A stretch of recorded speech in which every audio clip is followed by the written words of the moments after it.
ஜெய ஜெய சங்கர ஹர ஹர சங்கர மகா பெரிய வாசாரணம். அனைவருக்குமே வணக்கம்.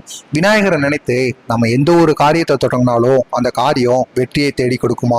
அனைத்து கடவுள்களுக்கும் முதன்மை கடவுளாக விளங்கக்கூடிய விநாயகர் தான் நமக்கு இருக்கக்கூடிய கஷ்டத்தையும் நஷ்டத்தையும் முதன்மை கடவுளாக இருந்து தீர்த்து வைப்பாராம். நீங்க எந்த ஒரு தெய்வத்தை வணங்குகிறீங்களோ இல்லையோ, ஆனாலும் விநாயகரை வணங்குறது என்பதை நீங்க மறந்துடாதீங்க.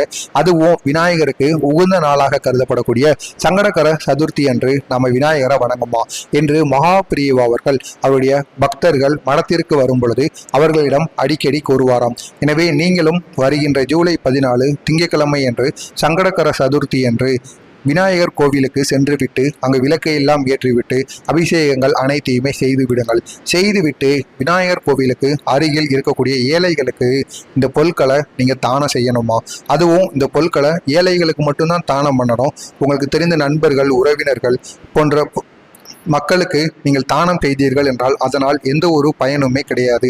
எதுவுமே இல்லாமல் ரோட்டு ஓரங்களில் இருக்கக்கூடிய ஏழைகளுக்கு நீங்கள் தானம் செய்யணும். அப்படி நீங்கள் இந்த பொருட்களை தானம் செய்கிறதுனால உங்களுக்கு அதிக அளவுக்கு நன்மைகளும் அதிக அளவுக்கு பணமோ நீங்கள் நினைத்த காரியமோ கட்டாயமாக நடக்குமா? ஏதாவது ஒரு தொழிலை செய்யணும், குழந்தை பாக்கியம் கிடைக்கணும், குடும்பத்தில் கணவன் மனைவிக்குள்ள பிரச்சனை தொடர்ந்து ஏற்பட்டு கொண்டே இருக்கிறது என்று உங்களுக்கு வருத்தமாக இருந்துச்சுன்னா இதை மட்டும் நீங்கள் அதுவும் சங்கடக்கர நாளில் செஞ்சீங்க அப்படின்னா அதிக அளவுக்கு உங்களுக்கு வெற்றியை தேடி கொடுக்கும். அப்படி நீங்கள் ஏழைகளுக்கு கொடுக்க வேண்டிய அந்த பொருட்கள் என்னென்னு காண்பதற்கு முன்பாக மறக்காமல் நம்ம சேனலுக்கு நீங்கள் புதிய ஃபாலோவர்ஸாக இருந்தீங்கன்னா மறக்காமல் நம்ம சேனலை சப்ஸ்கிரைப் பண்ணி வச்சுக்கோங்க. அப்பொழுதுதான் நாம் தொடர்ந்து பதிவிடுகின்ற வீடியோக்கள் அனைத்துமே தொடர்ந்து உங்களுக்கு நோட்டிபிகேஷனாக வந்து கொண்டே இருக்கும். முதலாவதாக நீங்கள் ஏழைகளுக்கு புதிய உடைகளை தானம் செய்ய வேண்டும். ஆடைகள் இருக்கிறது அல்லவா, அவர்கள் பெண்களோ ஆண்களோ யாராக இருந்தாலும் வேட்டி சட்டையோ அல்லது சேலைகளையோ நீங்கள் எடுத்து அவர்களுக்கு கொடுக்க வேண்டுமாம். அப்படி சங்கடகர சதுர்த்தி நாளில் 2 நபர்களுக்காவது இதை போன்று நீங்கள் செய்து பாருங்கள். கட்டாயம் நீங்கள் இதுவரை செய்த பாவங்கள் அனைத்தையுமே கழிக்கும் ஒரு நாளாக இந்த சங்கடகர சதுர்த்தி நாளன்று உங்களுக்கு இருக்கும். அதாவது இதை மட்டும் நீங்கள் செய்தால் போதாது, இதனுடன் இன்னொரு பொருளையும் நீங்கள் தானம் செய்ய வேண்டும். அதே போல் நீங்கள் கொடுக்கின்ற அந்த ஆடைகள் உங்களுடைய வீட்டில் இருக்கின்ற பழைய ஆடைகளோ அல்லது உங்களுடைய வீட்டில் புதிய ஆடைகளை எடுத்து வைத்தும் அதனை நீங்கள் யாருமே உபயோகப்படுத்தாமல் இருந்து அதையும் நீங்கள் கொடுப்பது என்பது மிகவும் தவறு.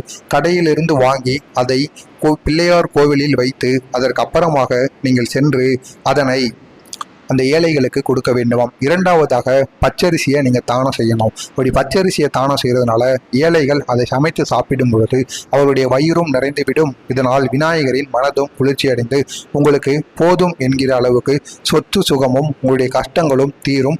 உங்களுக்கு என்ன கவலைகள் இருக்கிறதோ அது அனைத்துமே நிறைவேறிவிடுமாம்.